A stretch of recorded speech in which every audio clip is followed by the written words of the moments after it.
草民白玉堂叩见包大人。你起来说话。谢包大人。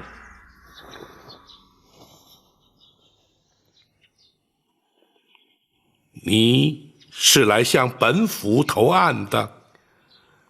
白玉堂私闯进宫，盗走玉佩，请包大人依法治罪。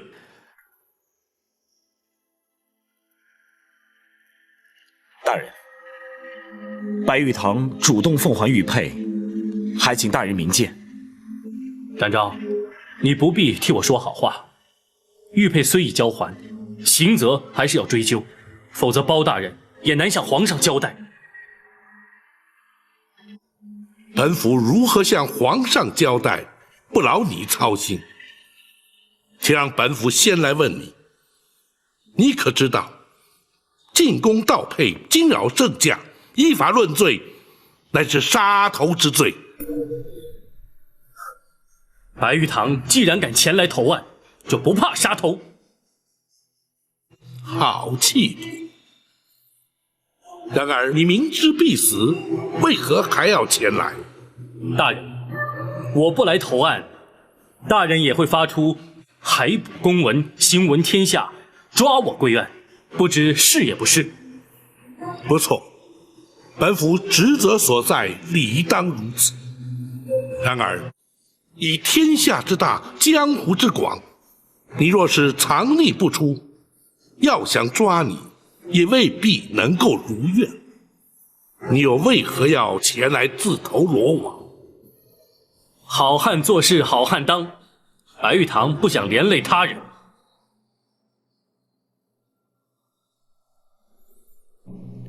你是不希望连累陷空岛的结义兄弟，亦或是为了展护卫，甚至是为了本府？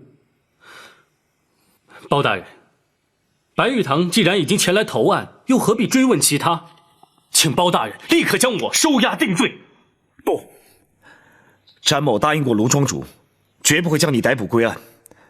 倘若因此受到包大人责罚，甚至遭到皇上降罪，詹某也会一肩承担。展昭，我白玉堂一生心高气傲，绝不肯受人点滴恩惠。盗佩流书向你挑衅，是出于一时冲动；奉还玉佩是敬重你的侠风义骨。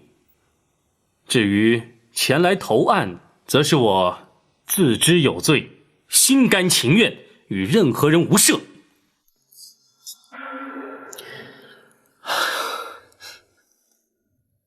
大人，公孙先生，本府自有定论。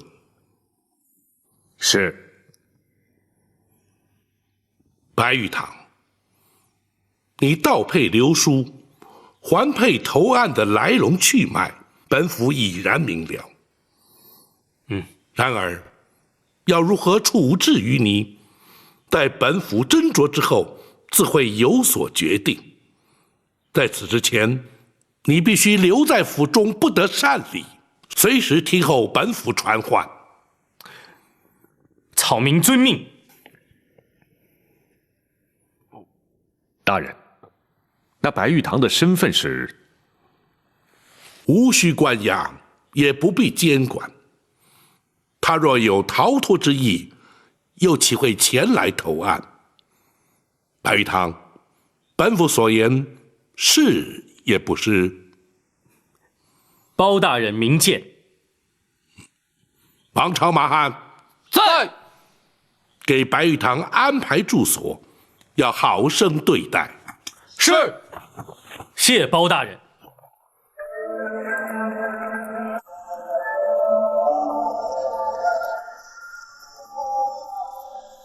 大人打算如何处断？那白玉堂虽然行事乖张，却不失侠义之心，不能以一般罪犯视之。本府立刻进宫面圣，务求圣上能够开恩特赦。谢大人。展护卫不必急着谢本府，本府只能尽力而为。只怕皇上未必同意呀。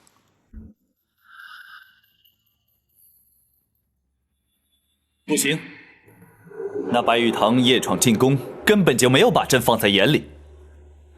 朕有什么理由赦免他的罪？回皇上，白玉堂原本是针对展护卫，绝非存心对皇上不敬啊。他和展昭怄气，就能闯进朕的禁宫，而且还盗走了朕最珍贵之物。玉佩也已由白玉堂主动奉还，而且丝毫无损。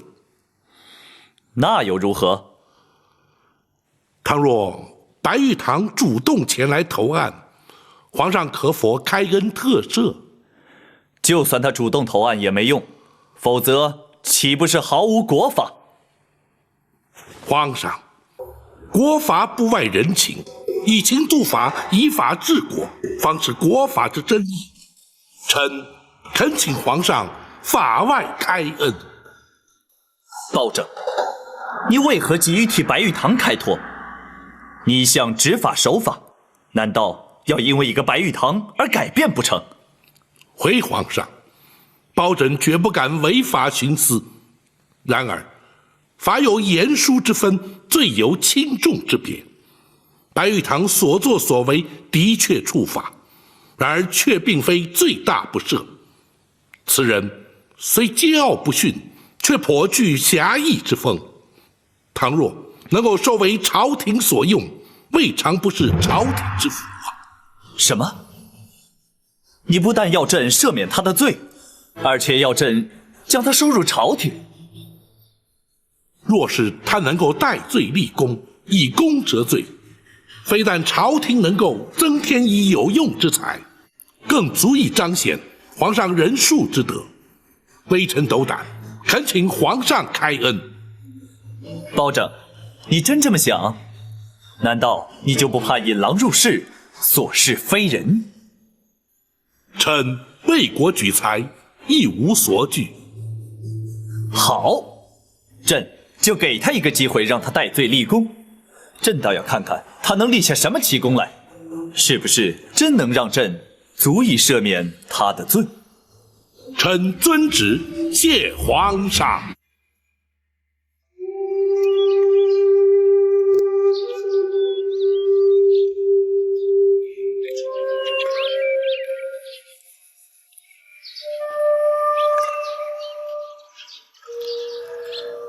白兄何苦来开封府呢？白某不能不来，否则永远也不能安心。我说过我会一肩承担的。展昭，虽然比武较技我承认输了，但是并不表示我肯接受你的保护。我明白。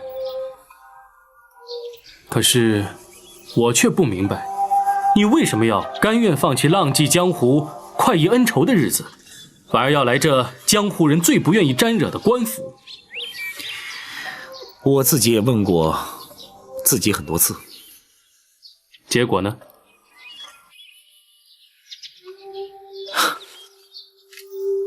如果不是包大人，我不会接受官职。包大人真如民间传说，是个铁面无私的清官？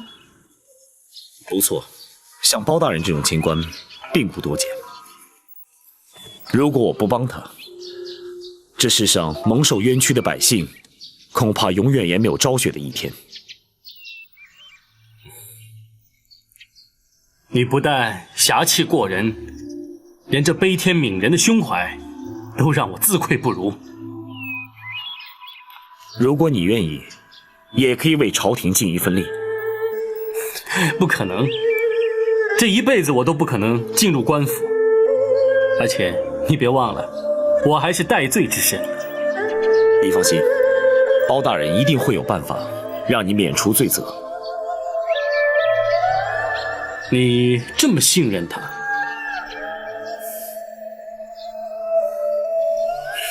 士为知己者死，连这一点我都比不上。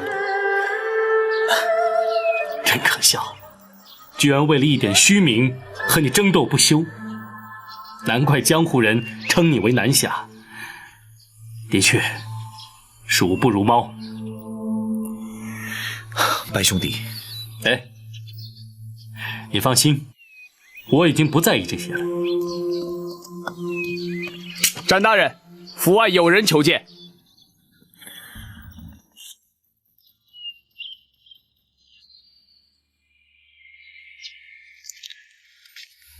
大人，皇上答应让白玉堂戴罪立功。不错。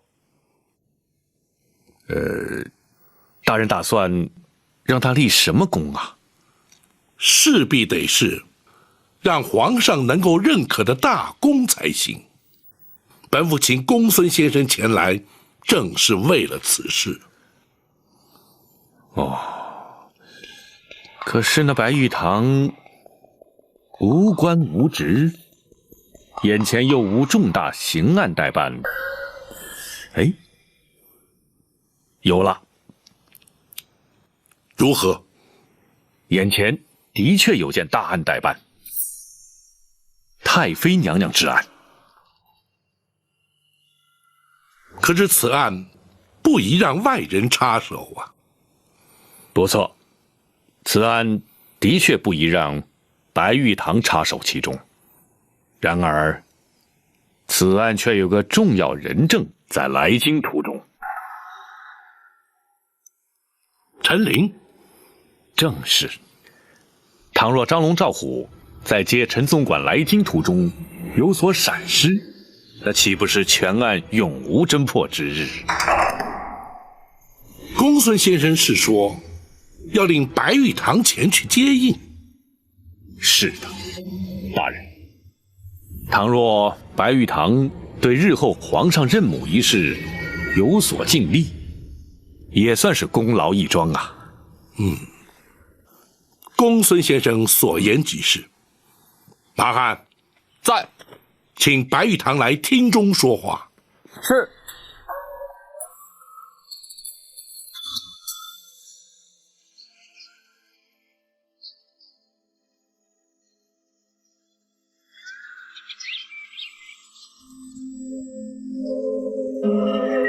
白玉堂，你看谁来了？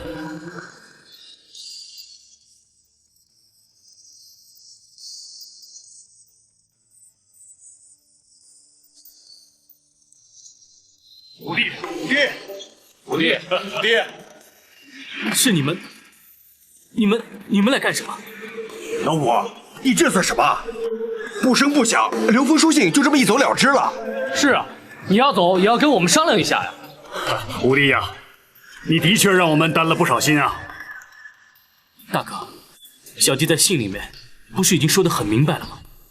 我们也知道劝不住你。既然如此，几位哥哥又何必赶来？很简单，如果你决心前来投案，我们就一起来陪你。大哥，如果你要是杀头，我们几个就一起陪你掉脑袋。后事啊，我们全都交代好了。你们五位请放心，包大人会有合理的决断，还请静待结果。詹大人，大人请白玉堂厅中说话。既然五位都来了，一起去见包大人吧。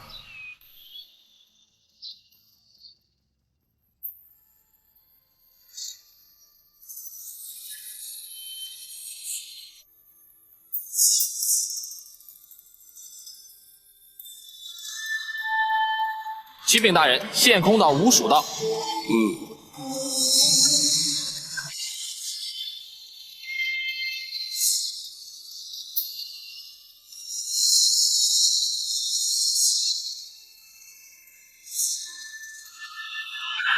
叩见包大人。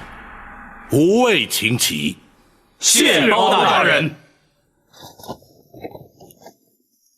卢方率献空岛吴蜀向包大人投案请罪。白玉堂进宫盗宝，你们四人有何罪之有？回包大人，我们兄弟5人同生一气，生死相依。倘若武帝有罪，我等情愿同罪。江湖中人难道都如此义气？回大人，江湖中人义字当先，对他人来说或许言过其实，可献空岛五蜀却称得上是义薄云天。所谓儒者以文乱法，侠者以武犯禁，如今看来，却也未必尽然。白玉堂虽莽撞处罚在先，却勇于认罪于后。你们兄弟4人，虽未处罚，却因义之所至，甘愿同罪。若依本府，吾属当为无义。谢包大人谬赞。大人，莫非皇上赦免了白玉堂之罪？不，本府虽对武艺赞誉有加，但白玉堂犯法却是不争事实，自当泾渭分明，不能混为一谈。包大人言之有理，我们兄弟听候判罚。白玉堂虽有罪在身，但皇上以人数为怀，其以戴罪立功，若能将功折罪，或可免去刑责。这如何戴罪立功？还请包大人明示啊！公孙先生，是。大人正在追查一桩重大案件，唯一的关键人证不日便到达京城，唯恐在途中遭奸人灭口，所以请你们五蜀保护进京，这便是大功一件。草民兄弟5人愿听包大人差遣。好，本府已派人前去接人，公孙先生自会说明接应之道。时间紧迫，即刻启程。是。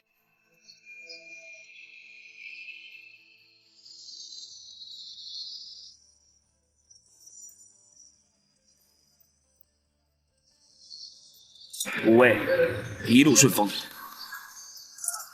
展大侠协助之恩，吾属永志不忘。好说，请吧。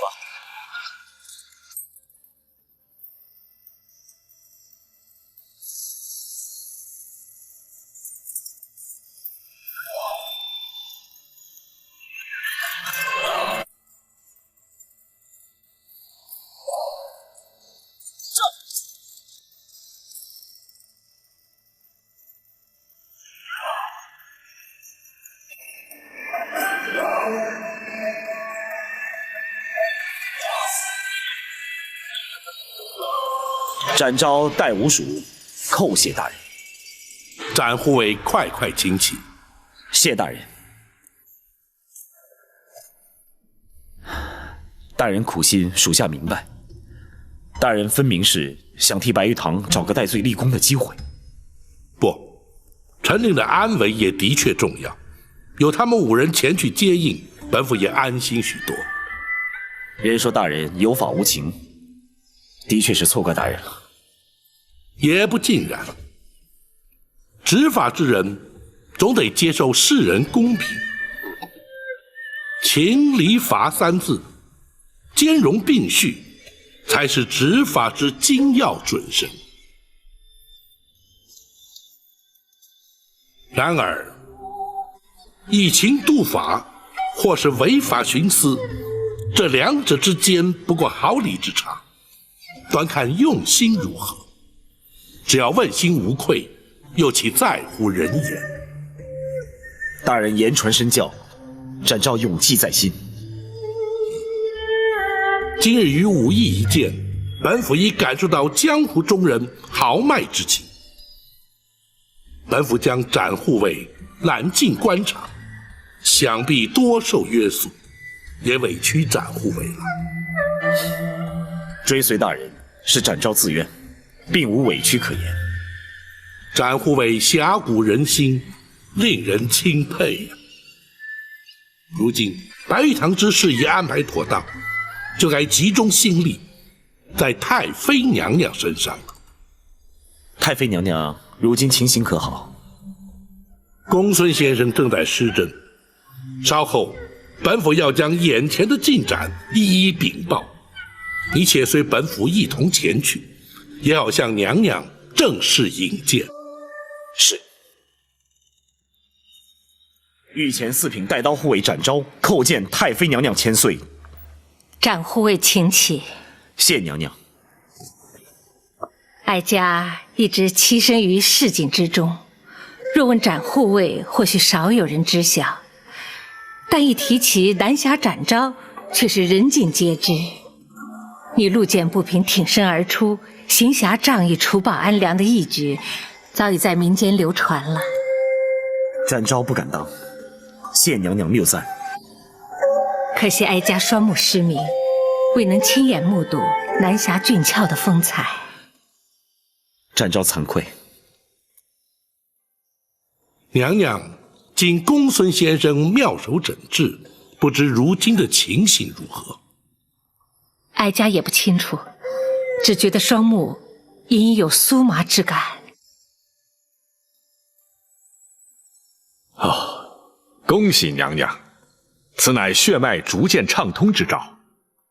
倘若学生所料不差，娘娘双目复明的机会，至少要提高到90%。哦，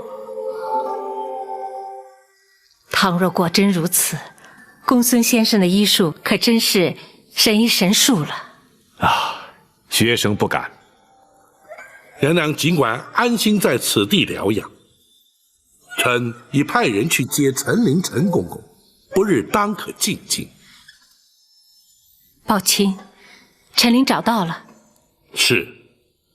太好了，只要陈琳一到，尘封多年的往事就可以一一揭开了。与此同时，臣也要再度拜见八王爷。哦，难道时机已经成熟？不，只是臣以为此事不宜再拖，必须加快脚步，试探八王爷的反应如何。不错，时隔20年，又怎知八贤王依然不改初衷呢？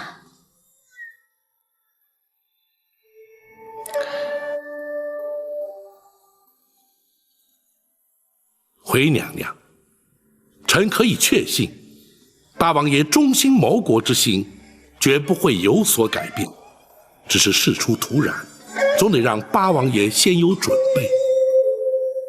你考虑的周到，那就去吧。包拯还要向娘娘商借一物来用。哦，包卿要向哀家借什么？先皇御赐的金碗。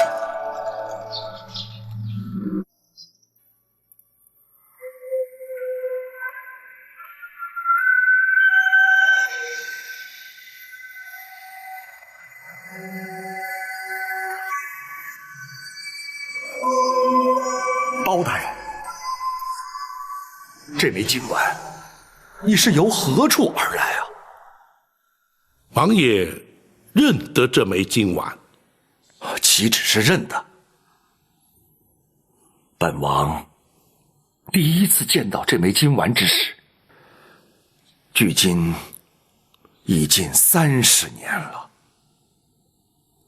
王爷怎知此丸便是当年所见之物？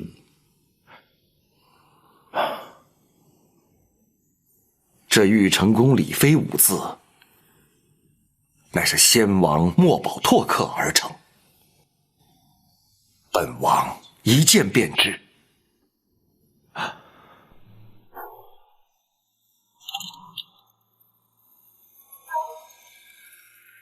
包大人，请看，在金丸之内有夜明珠1枚，世上仅有2枚，绝无赝品。王爷可知，当年这金丸是为何打造，何人所有？先皇与本王手足情深，非比一般。当年陈皇后去世之后，先皇无子，却又一直不肯另立皇后。谁说朕不会有太子？玉神宫李妃和金华宫刘妃先后怀有身孕，朕一定会有继承皇位的儿子。臣也殷勤期盼两位皇妃能为皇上产下龙子。玉帝啊，不用替朕担心，朕要让你看看，朕为两位爱妃准备了什么。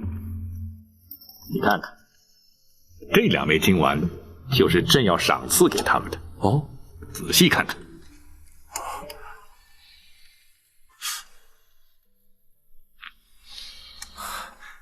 制作的竟如此精巧。他们之中，任何一人只要能生下太子，朕就封他为后。这2枚金丸就是日后的凭证。当时本王看得十分仔细，这枚金丸的确是当年的旧物。包大人究竟是由何处得来？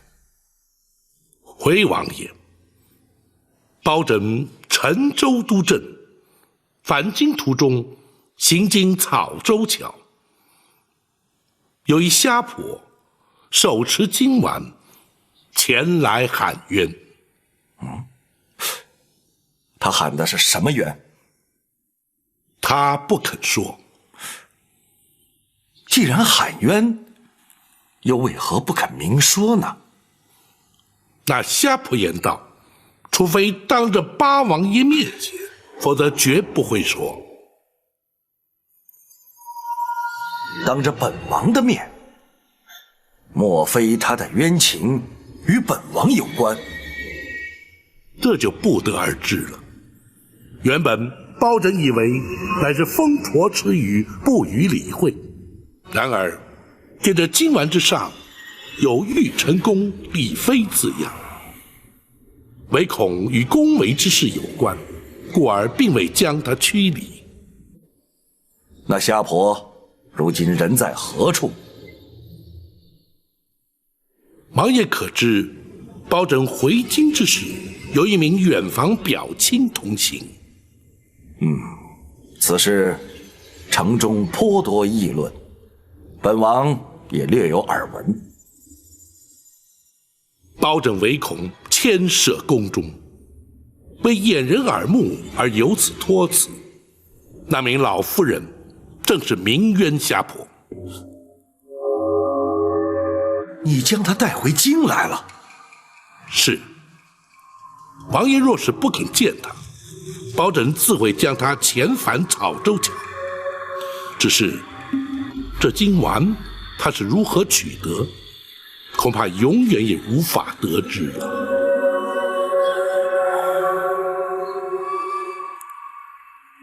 为王爷平添烦恼，包拯罪该万死。王爷不必为难，包拯这就要人将他遣返。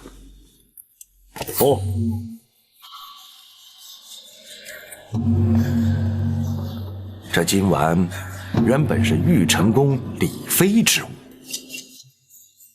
李贵妃奉旨归天之后，却怎么也找不到这枚金丸。如今竟然出现在这虾婆的手中。无论如何，本王也得弄清楚其中的缘由。也罢，本王见他就是了。是，包拯明日便带他前来拜见王爷。且慢，为防万一，还是以包大人亲眷之名带他前来，否则难免遭人非议。是。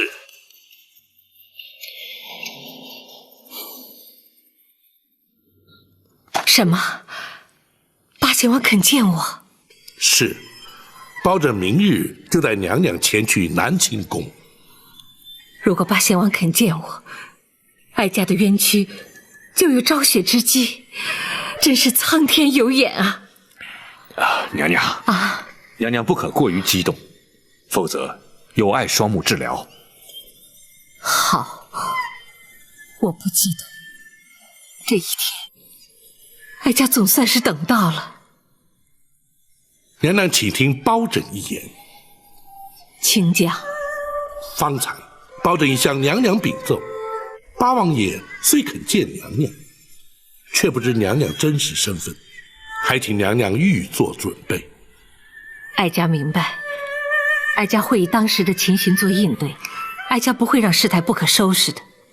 谢娘娘体恤。明日与八王爷一会，关系重大，娘娘还请尽早休息，以为明日之需。多年的期盼一旦成真，哀家今夜恐怕是睡不安枕，无法入眠。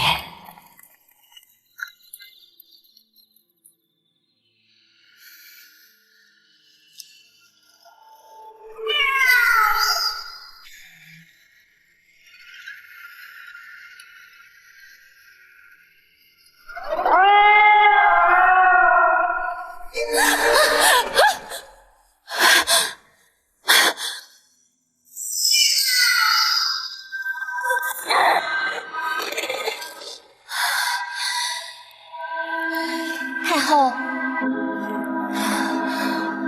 没事，下去吧。是。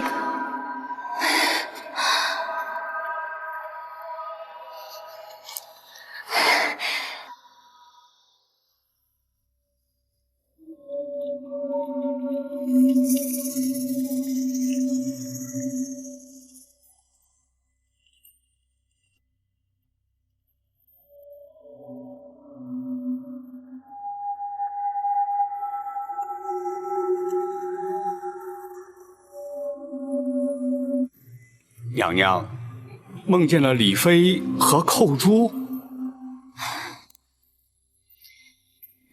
都梦见了。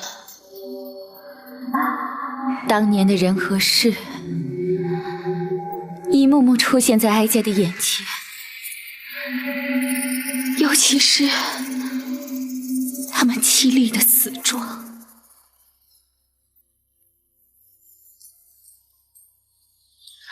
郭淮，奴婢在。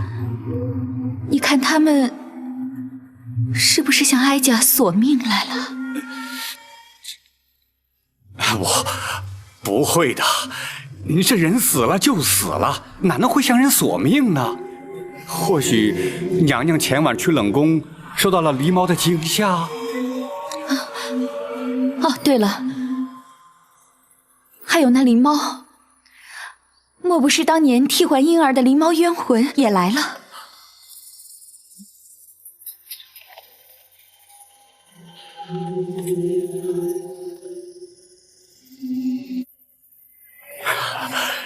娘娘说笑了，这光天化日之下，哪会有什么鬼鬼魂魂呢？娘娘放心，皇上已经降旨，让奴婢把冷宫改成一般的宫院。奴婢也会请几位法力高深的大师前来做法超度。等法会做完以后，娘娘就可以放宽心了。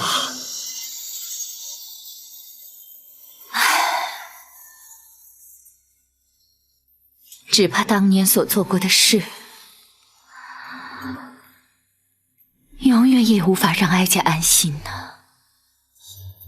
娘娘，这20多年都过去了，知道当年事的只有娘娘、奴婢，其他的人他没有一个活的呀。这些陈年往事，不会再有人知道了啊！不，还有天知地知，也只我知。皇上驾到！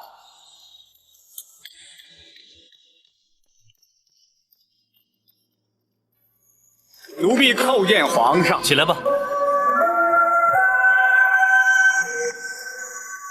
儿臣见过母后。皇上免礼。母后不是受了风寒，怎么不在寝宫歇息啊？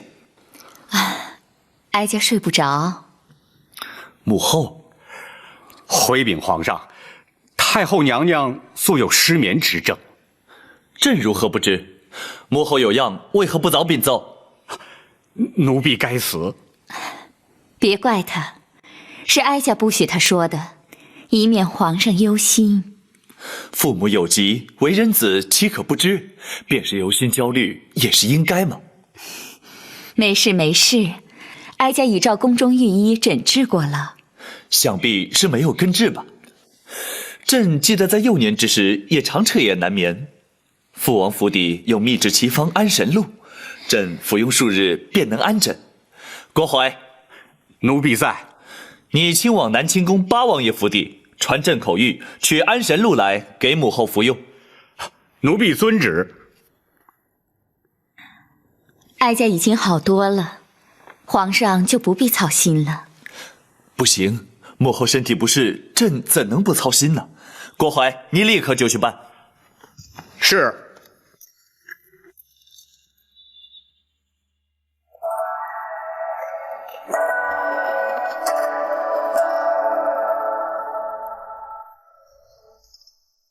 你们退下掩门，任何人不得在厅外逗留。是。是。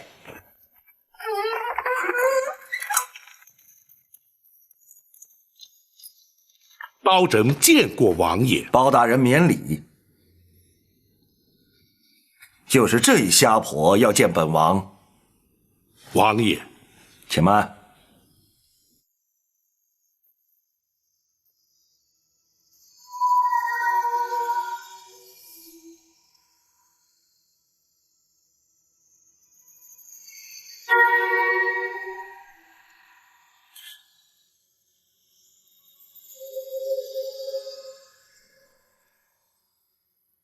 八贤王，你真的不认得我了？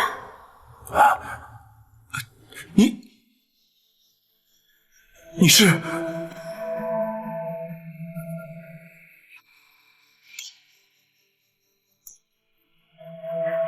不可能的！王爷可是认得他？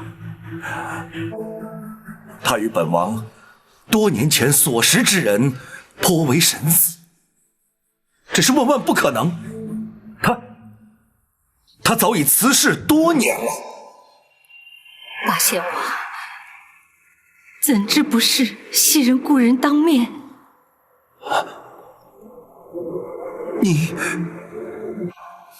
你真的是？多年的煎熬，岁月容易改变容颜，但是无法改变事实。哀家正是当年玉成宫的李贵妃。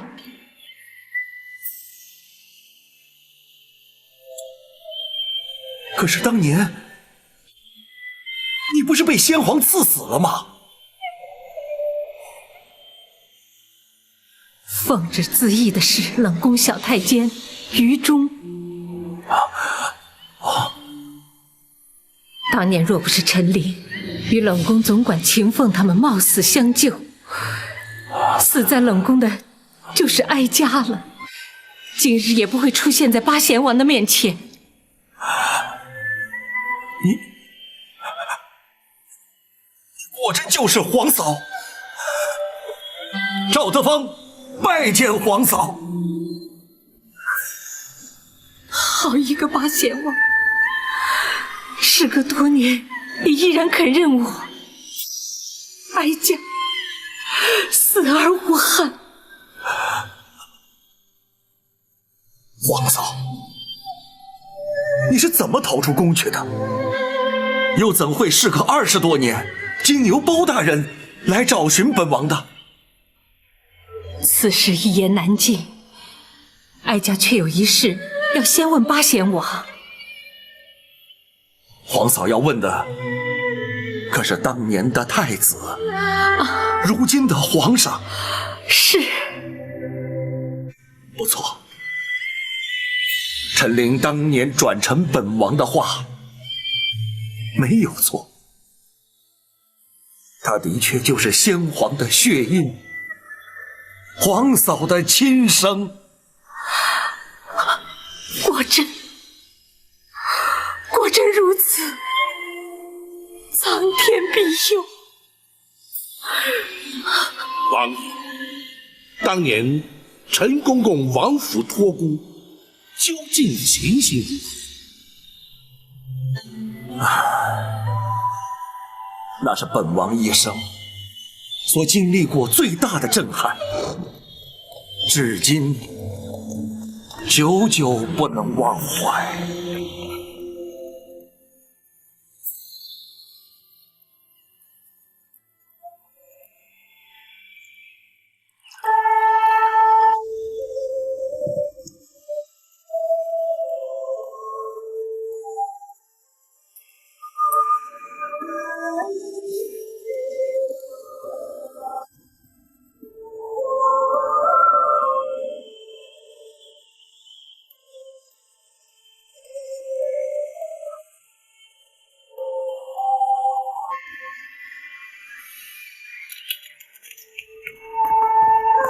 启禀王爷，陈公公求见。奴婢陈琳叩见八王爷。陈琳，你如此慌慌张张的，可是皇上有急事昭告本王吗？请王爷并退左右。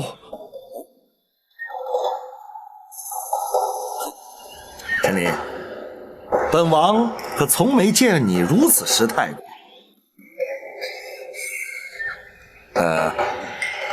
你们都退下。是。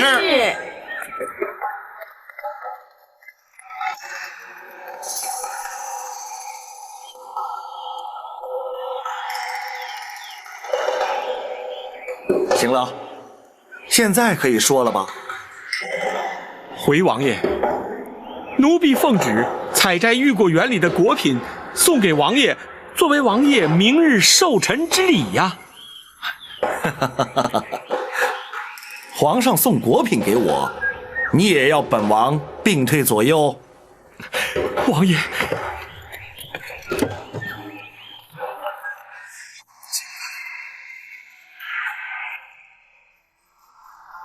陈琳，这是干什么？这是谁家刚出生的婴儿？王爷，这就是李娘娘方才所生，皇上的嫡亲血脉。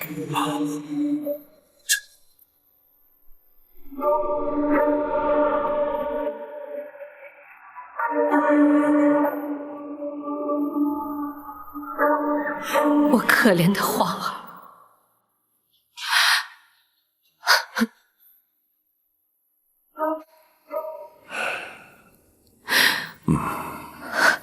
当本王问明了原委之后，本想当即进宫面圣，揭发此一骇人听闻的阴谋。然而，王爷为何未去面见先皇啊？宫闱争斗，自古皆然。除非那刘贵妃与郭槐自成罪状，否则只是一面之词，如何取信于皇上？当时人证物证俱全，若是及时追查，想必郭槐与产婆尤氏无法脱罪。即便如此，至多也只是那郭槐和尤氏抵罪，未必就能定得了那刘贵妃之罪。如此一来，太子在宫中犹如置身险境，随时可能遭人暗害，这岂不是自投罗网吗？八贤王说的没错，倘若阴谋揭发，只怕皇儿早已被害，而不会成为当今的皇上了。只是如此一来，让皇嫂受尽委屈，险些丢掉了性命，本王在此向皇嫂请罪。不，若非八贤王谨慎睿智，奸人早已得逞，哀家感激还来不及呢。不，这也算是皇天庇佑。当年本王王妃稍早也曾有孕，不幸腹中夭折，于是将太子假称为本王亲子，得以在府中抚养。在7岁那年，被选为太子，就送进宫中去了。应一会自有天定，谁也料不到，历经周折之后，太子终究还是太子。太子7岁那年，头一天进宫就误闯了冷宫。哀家虽不知他就是皇儿，却与他一箭投缘。那也是哀家此生亲眼见到他的唯一的一次啊！本王也明白皇嫂思子之苦，所以召陈琳前来，要陈琳前去探望皇嫂。啊，他们见了面。不错。李贵妃一直以为太子已死，因此将思子之情转到他的身上去了。母子天性，真是母子天性啊！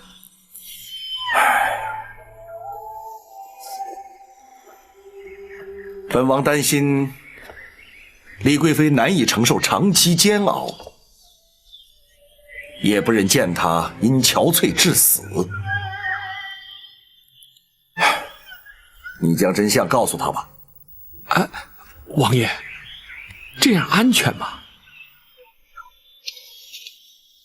本王也知此举的确有些风险，不过骨肉分离，对面不识，也太过残忍了。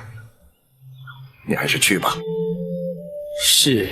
哦，切记要李娘娘秘而不宣，免得横生枝节。奴婢明白。当陈琳告诉哀家太子就是皇儿之际，哀家的千种委屈、万般怨恨顿时化为乌有，唯恐杞人疑窦，不敢稍有声张，只能在夜深人静时焚香祭天，为皇儿祈福。原来如此，所谓的邪术诅咒，却原来是焚香祈福。唉，只是本王一念之不忍，竟成为奸人的借口来陷害皇嫂，这实在是让本王始料未及啊！不，错不在八贤王。若非得此讯息，20年的煎熬，恐怕也难熬得过来。哀家感激还来不及呢。惭愧，只是皇嫂这对眼睛，幸得公孙先生神医神术，不日哀家当可复明。太好了，这才是吉人天相啊！如今哀家若想报仇平反，还得仰仗八贤王做主。既是赵家的家务，又是朝廷公案，本王责无旁贷。也该是向皇上禀明一切的时候了。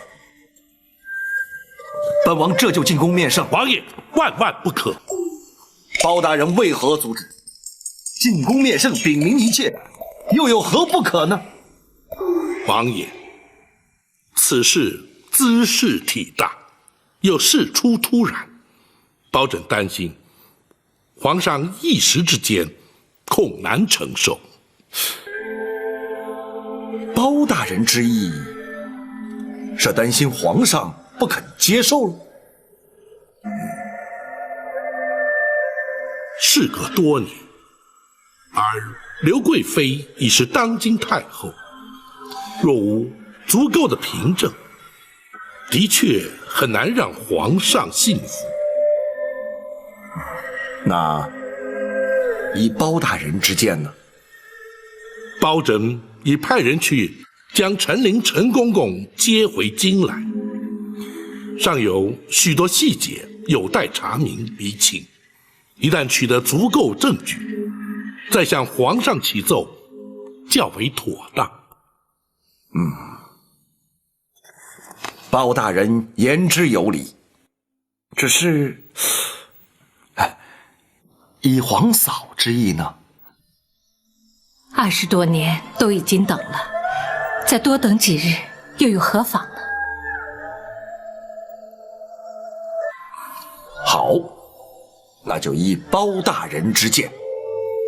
王爷，不过此事还需秘而不宣，还请王爷稍作忍耐，不动声色。本王明白。太妃娘娘，请先回府休息，包拯会差人确保安全，且容臣与王爷在此细商对策。好，那就仰仗二位了。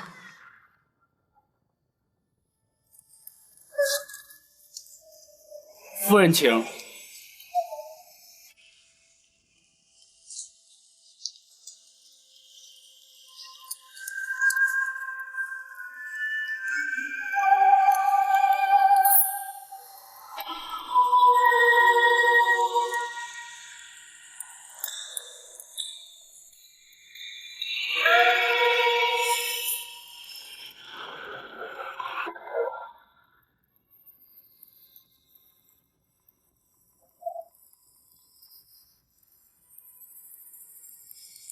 请留步。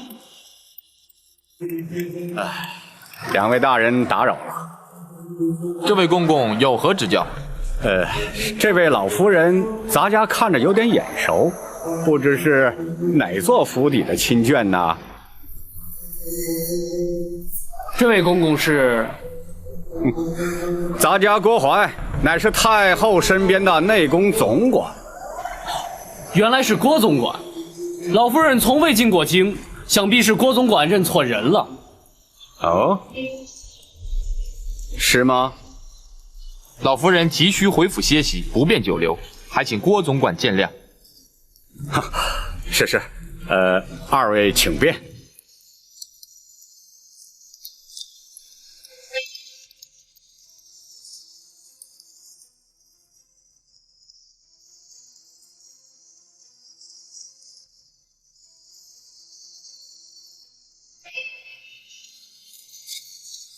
他们是哪座府邸的人？开封府的人。那位老夫人呢？听说是包大人的远房表亲。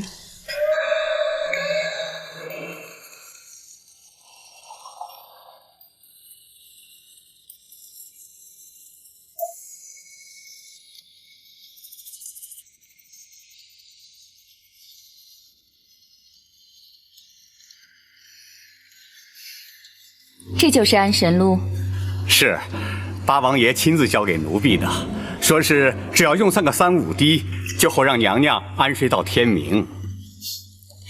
真会有如此奇效吗？奴婢早上已经派人试了2滴，刚刚才醒过来的。好吧。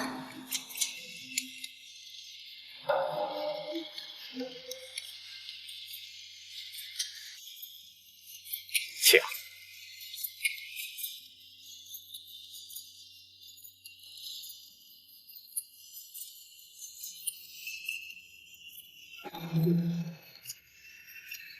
郭槐，奴婢该死。什么事情让你这样心不在焉的？回娘娘，奴婢在想一个人。什么人呢？今儿早晨奴婢去八王爷那求药的时候，路上遇到了一位老妇人。哦，她可是你的旧识啊。哦，不，奴婢只是觉得她的容貌像是谁呀？像是。别吞吞吐吐的好吗？她究竟像谁呀？说呀。像是当年在冷宫里的李贵妃。哎呀，娘，奴婢该死，奴婢该死啊！你说她像谁？娘，是奴婢一时眼花，胡言乱语。娘，您千万不要听进去啊！不，哀家要弄清楚，她真的像李贵妃？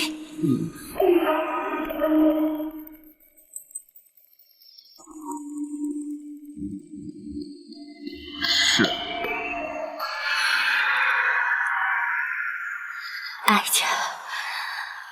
哀家才梦到的，你就见到他。莫非他真的是回来找我了？娘啊，李贵妃在20年前就被先皇赐死了，奴婢还亲自见过她的尸首呢，不会错的。他们只是长得相像，一定是别人。那个人是谁家的亲眷？到南清宫去做什么？回娘，奴婢打听过了，他是包拯包大人的远房表亲，是去拜见八王爷的。包拯的表亲？这包拯一向是公私分明，从未听说过他曾带亲眷入京。即便如此，又怎会前往南清宫去拜见八贤王呢？这奴婢就不大清楚了。那就去查清楚，不但要查清楚那人的来历，也要查清楚包拯最近的行止，大事小事都要查得一清二楚的，知道？是，奴婢遵旨。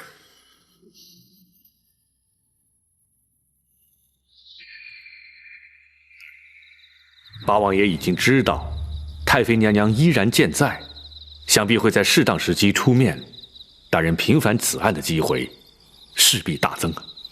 不错，八王爷身份特殊，也较容易取信于皇上。等陈灵抵京，查明细节之后，便可着手进行。还请娘娘再多忍耐几日。但愿不会横生枝节。娘娘，此事一直秘而不宣，学生相信不会出现什么意外的。不，哀家认为不会如此顺当。娘娘何出此言？日间哀家离开王府时，遇见一个人。哦，但不知遇见何人？郭槐。郭槐今日的确奉旨去王府向八王爷求药，难道会如此凑巧被他碰上？不错，而且他还将哀家拦了下来。难道他认出了娘娘？岁月催人，娘娘的容颜与昔日必有所差异，应该认不出来才对呀。虽然他没有认出哀家，但他心中必有生疑，否则不会将哀家拦下。而后呢？幸亏王马二将应付得当，方得脱身。大人，虽然郭槐可能起疑，却未必会有所行动，眼前应不致被察觉。话虽如此，却不能不防。娘娘请宽心，包拯会尽量设法让娘娘不与生人接触，然后静观其变。哀家明白。如今指望陈琳能尽快回京，以免另生波折。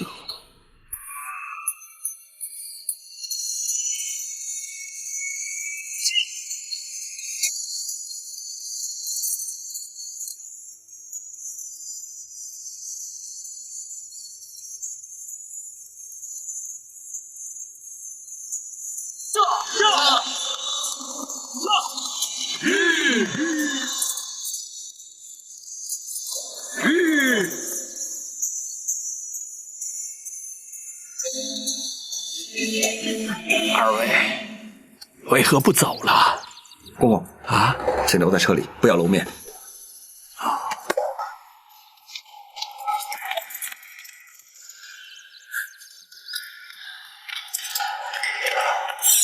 你们是什么人？可是冲着我们来的？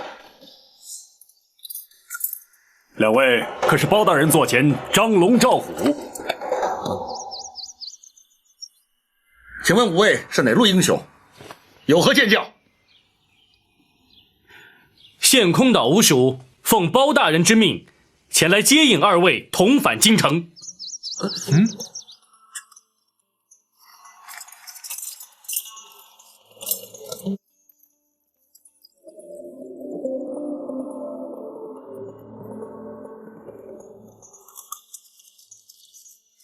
这是公孙先生亲笔信函，请二位过目。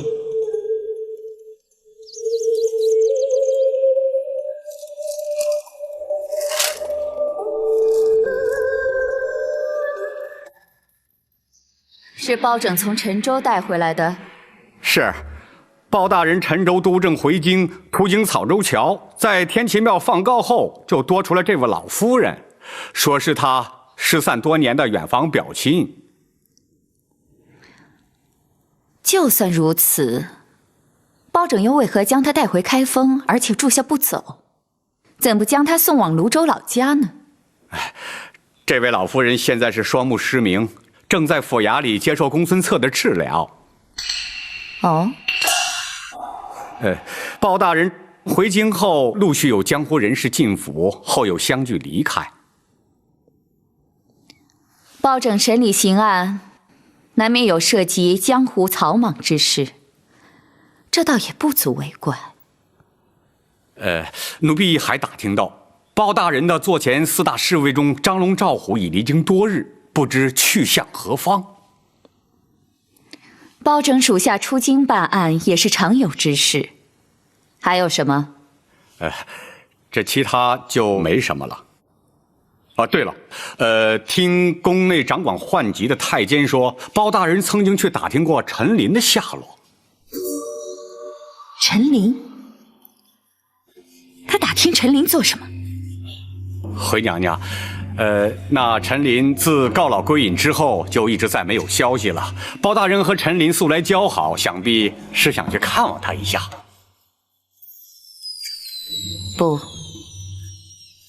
不会如此单纯。包拯为何偏要在此时打听陈琳的下落？这奴婢就不知道了。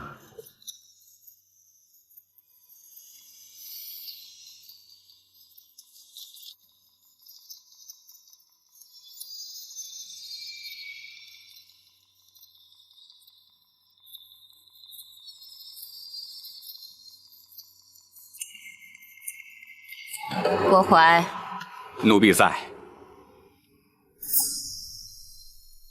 传哀家的旨意，宣那老夫人进宫，哀家有亲自见的。是。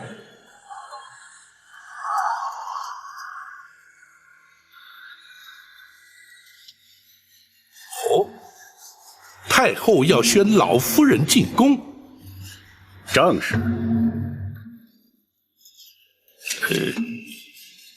学生冒昧请问，太后怎么会知道老夫人在府中呢？包大人的亲眷进京，开封府谁不知道啊？我看公孙先生是多此一问了。老夫人乃是乡野村不识宫中礼仪，恐有冒犯失礼之处，还请郭总管回禀太后，收回成命，免宣入宫。包大人这话可就不对了。太后娘娘宣召是何等的荣宠啊！再说这一旨以下，咱家可不敢顶回去啊。这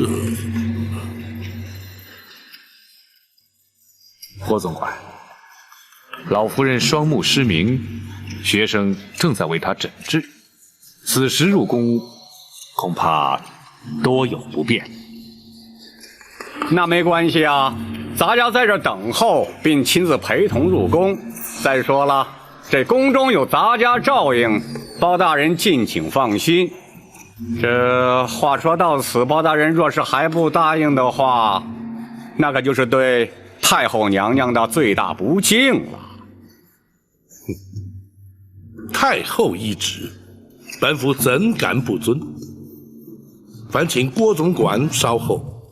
本府前去禀告老夫人，并略述宫中礼仪之后，再随郭总管进宫。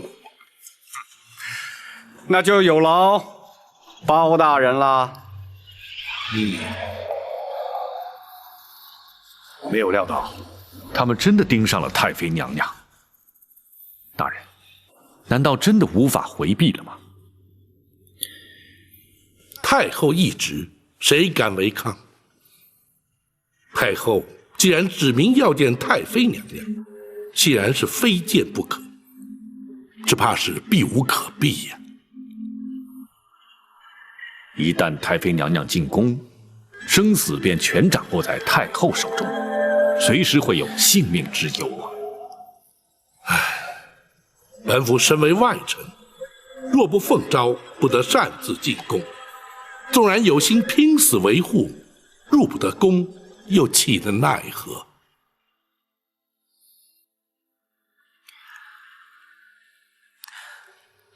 大人进不了后宫，展昭却可以。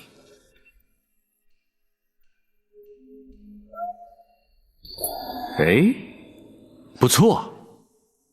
展护卫蒙皇上赐封，御前4品带刀护卫，圣驾当前特许带刀，深宫内院任意行走。倘若展护卫随太妃娘娘前往，任谁也无法拦阻。的确如此。展护卫在，就劳你随侍太妃娘娘奉驾入宫。入宫之后，娘娘的安危就全仗你了。属下誓死保证娘娘的安全，请大人放心。好。如今还得劝得娘娘安心前往，谨慎应对，否则后果仍难逆料。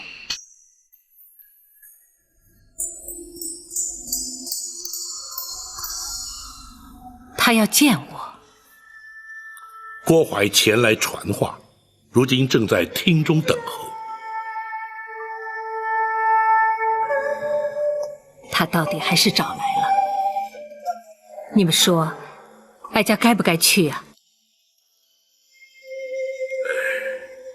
娘娘要是不去，恐怕会让对方更加起疑呀。既然如此，哀家去见他就是。是啊，不过以学生之见，虽然太后下旨召见，却未必肯定娘娘的身份，还请娘娘尽量掩饰一二。宝琴，你说20年不见，他还能认得出我吗？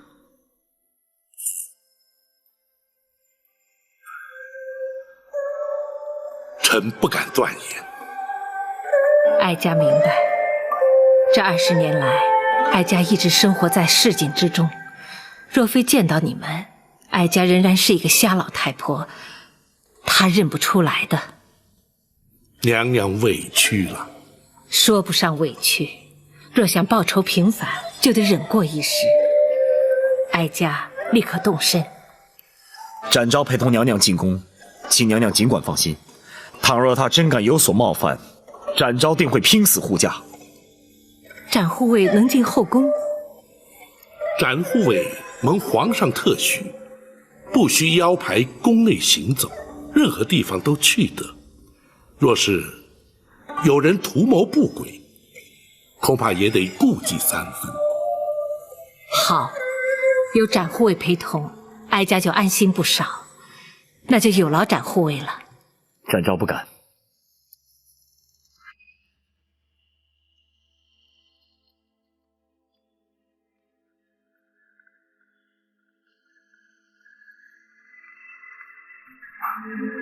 太后存心摆弄威风，却不知老夫人目不能视，全无作用。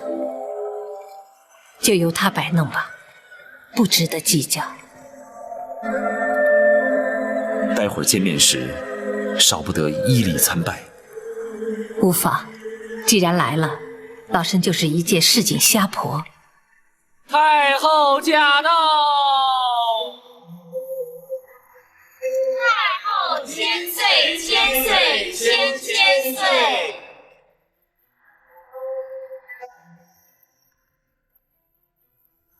御前4品带刀护卫展昭，携包大人亲眷赵氏，叩见太后娘娘千岁。2位平身。谢娘娘。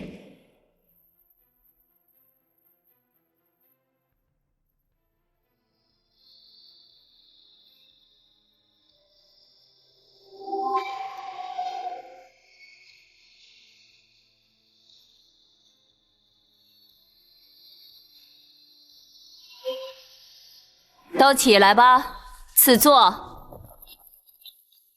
谢娘娘。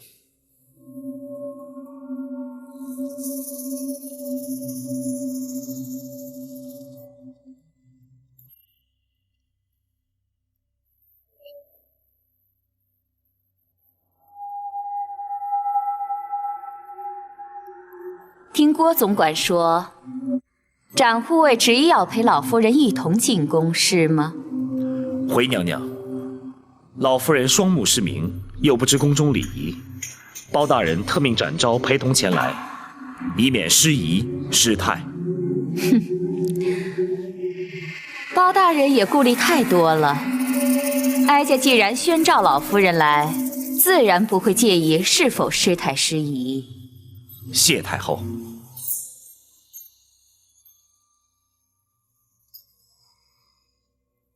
展护卫无需在此听我们闲话家常，妇道人家说的话，展护卫未必适合听。包大人再三叮咛，属下不可擅离老夫人，所以没这一说。在哀家这人寿宫，难道还能让老夫人出什么意外吗？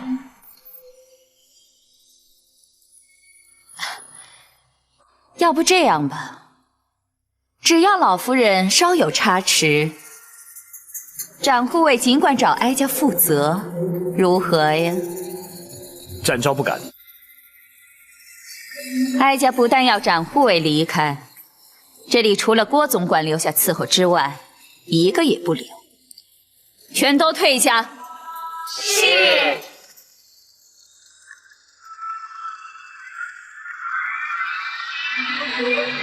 展护卫，你就出去吧。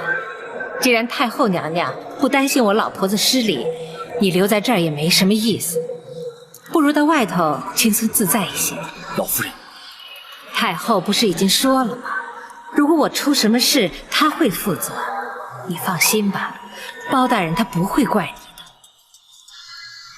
的。啊，要不你就在外面候着，如果觉得有什么不对，你就随时进来瞧瞧，不就得了吗？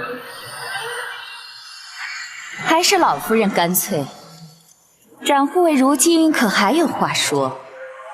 展昭不敢。既然如此，展昭就在门外恭候。老夫人若有需要，请随时召唤。展护卫，你就快走吧，我还急着要和太后娘娘说话呢。展昭告退。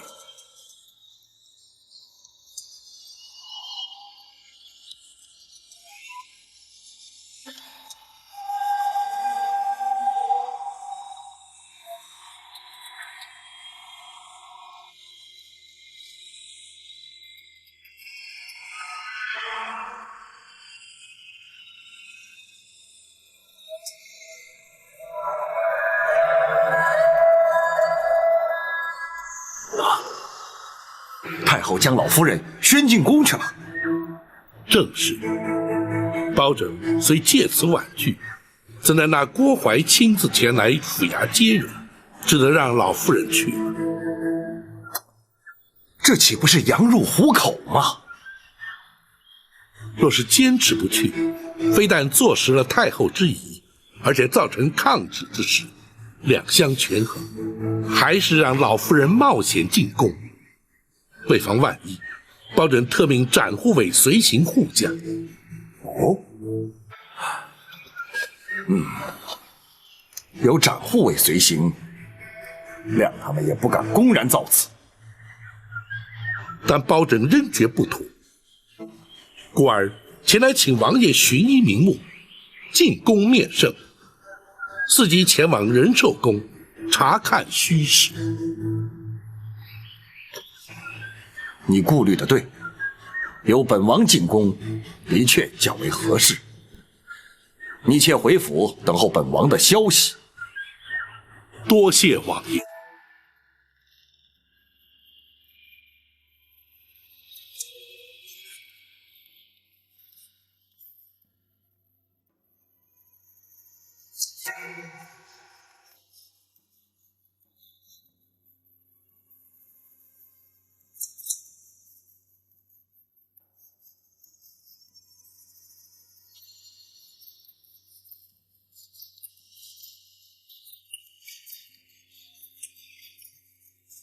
老夫人本姓赵，是。居然与皇家同姓，也是有缘了。不，太后娘娘，赵是天下第一大姓，我是沾了皇家的光。老夫人是包大人的亲眷，但不知是哪一房，哪一脉。我是包大人的远房亲戚，论辈分，我该是包大人的表姨。常言说得好，一表3000里。我和包大人还从来没有见过面呢。哦，那么你们又是如何遇上的？包大人在天齐庙放告，老婆子有个儿子不孝顺，不但不养我，而且还不知道躲到哪里去了。我一气之下就告到了包大人那里，谁知道问案就问出个远房亲戚来。这下可好，管吃管住不说，还把我带到京城，还让公孙先生给我治眼睛。老夫人这双眼睛是……唉，都瞎了10几年了。我也是没福气，能到皇宫里来看看，那是多大的福气呀！可惜我什么也看不见。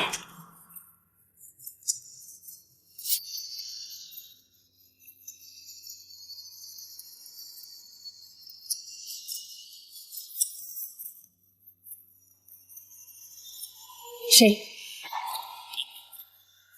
你看得见？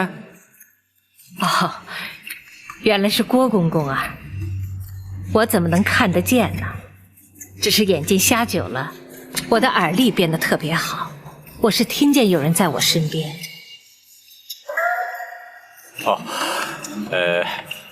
咱家是给老夫人递茶的。我哪能担当得起呢？听说郭公公是后宫的总管，那可是个大官，我老婆子怎么担得起让郭公公为我倒茶呢？罪过，真是罪过。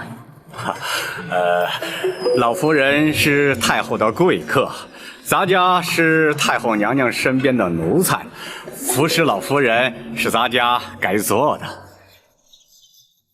那我是沾了太后娘娘的光了。你也别客气，你确定不是姓李？太后娘娘说笑了，这姓怎么能乱改呢？太后娘娘，你怎么会觉得我姓李？只因你和哀家多年前的一个姐妹长得十分相似。是吗？啊，我明白了。郭公公也说我看着眼熟，原来我和太后娘娘的姐妹长得像，难怪娘娘要招我进宫。那娘娘那位姐妹上哪儿去了？她在20年前不幸去世了，可是哀家始终觉得她没有死。那我相信娘娘和那位姐妹的感情一定很好。不错，哀家与她情同亲姐妹一样。你是怎么知道的？很简单嘛，人都死了20年，娘娘还觉得她没有死，甚至还觉得她随时会出现在自己面前。娘娘和那位姐妹不但感情好，而且娘娘还是个有情有义的人，至今还对她念念不忘的。要做娘娘的姐妹，那得积多少阴德啊！我一个乡野村妇能长得有点像，已经是上辈子积来的。不过能让娘娘看看我这瞎老婆子，回忆娘娘当年的那个姐妹，对我来说已经是天大的恩宠。你说的没错，你的确让哀家了解思念故人之苦。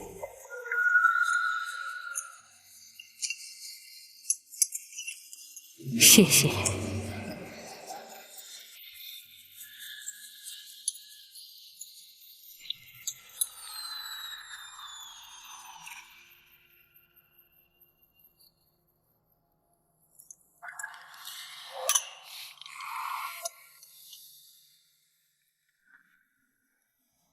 自你登基之后，所作所为均不是规矩，有为有守，没有令人失望啊。那是父王在年幼之时教诲之功，孩儿一直不敢稍有怠慢。只是父王甚少入宫，孩儿也未能成婚定性，善尽人子之孝。你我虽为父子，但是依照朝廷体制，如今却属君臣，若是经常往来走动，反而不妥。唉，就维持现状吧。只要你一切安好，我就放心了。父王不愿入宫，还是儿臣回府探望吧，也好随时向父王请益。那就随你吧。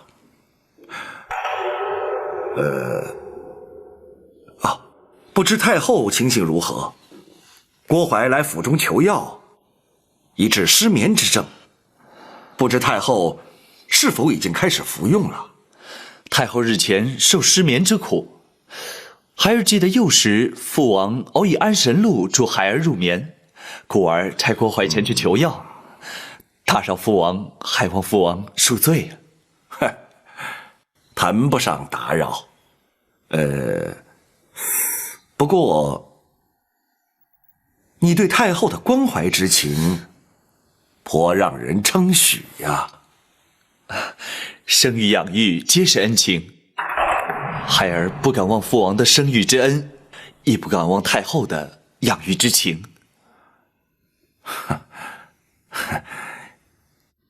你有此想法，也算难得。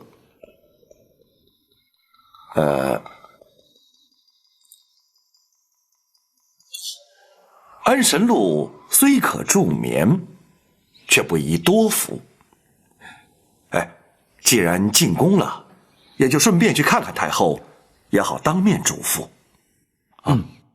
孩儿也正要去探问太后服药成效如何，父王何不一起前去？如此甚好。来人，奴婢在。拜驾仁寿宫。是。老夫人，请用点点心吧。啊，谢谢。别见外，吃一点吧。这是哀家特地为你准备的。谢谢。哀家相信你一定喜欢吃。来。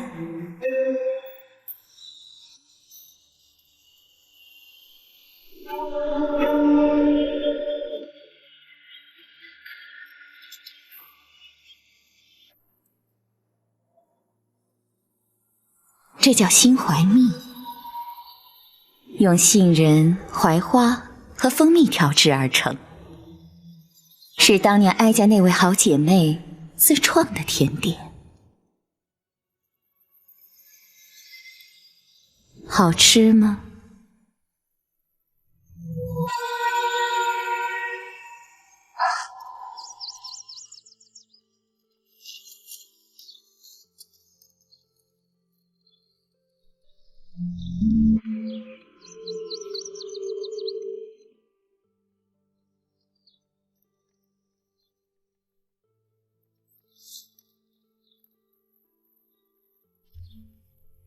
妹妹啊，姐姐，来，我们去吃点心去。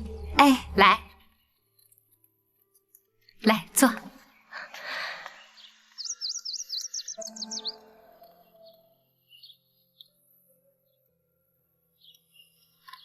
妹妹，你尝尝。哎，你又研制了新的点心？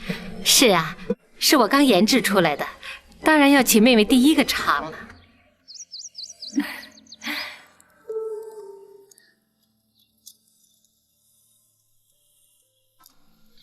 好吃吗？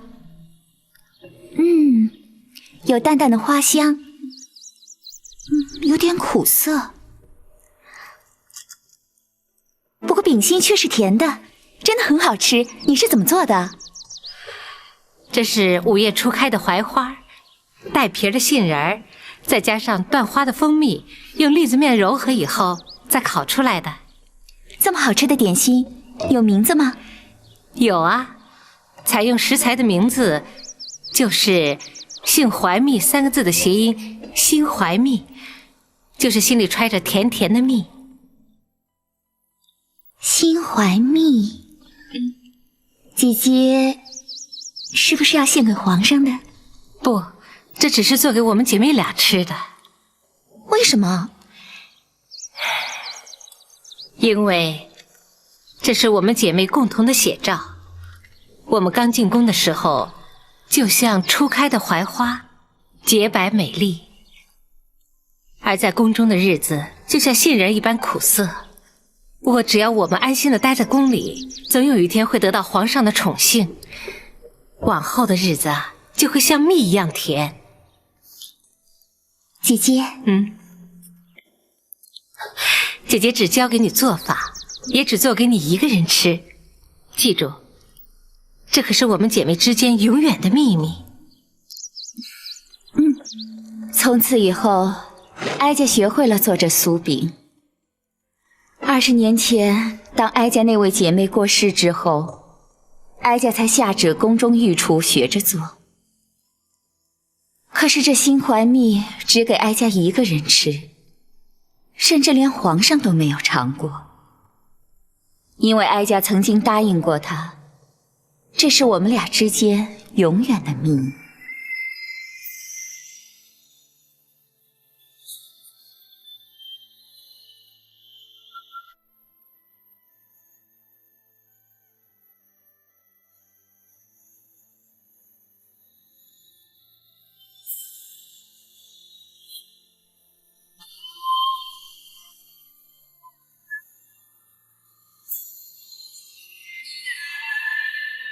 你因何掉泪？没有，没有。哀家亲眼所见，怎说没有？我，太后娘娘对20年前的姐妹还如此的怀念，真是令人感动。老婆子天生就爱哭，就连听人说书都会哭得稀里哗啦的，让娘娘见笑了。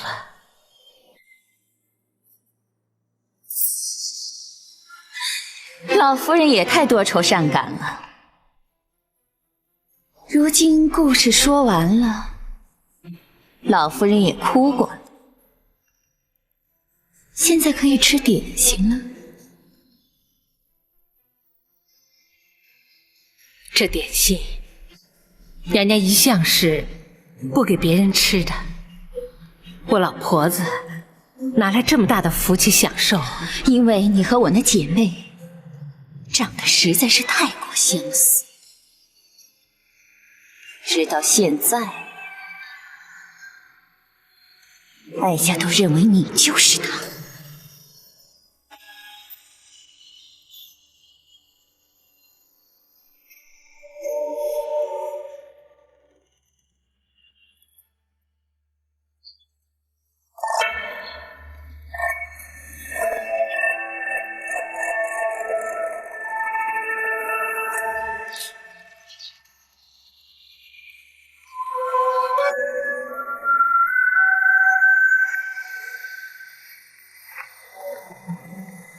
展昭叩见皇上，八王爷。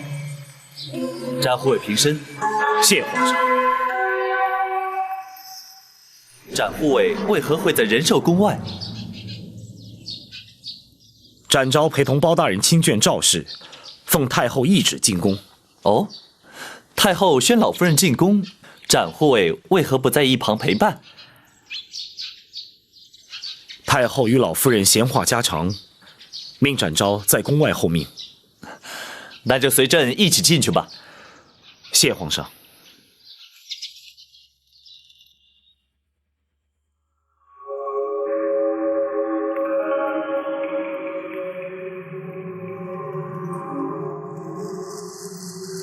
娘娘怎么不说话了？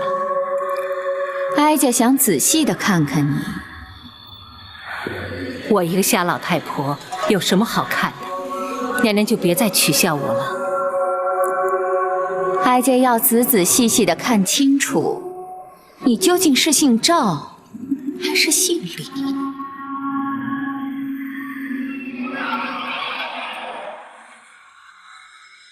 皇上驾到！奴婢叩见皇上八王爷。平身。儿臣参见母后，望母后病体早愈。免礼。皇上来仁寿宫，怎不先通知一声？八贤王又怎会联袂而来？父王得知母后患有失眠之症，特来探望。哦，自从哀家迁进这仁寿宫，八贤王可是头一回来。惭愧，本王不敢贸然前来打扰太后，没想到却失了君臣之礼，还请太后恕罪。千万别提什么君臣之礼，八贤王乃是先皇玉帝，又是皇上的生父，既是一家人，又何必拘礼呢？你能来看看哀家，哀家高兴还来不及呢。多谢太后不罪之恩。本王是来提醒太后，那安神露虽可助眠，却不宜服之过量，否则恐对凤体有伤啊。难得八贤王如此细心，哀家感激不尽。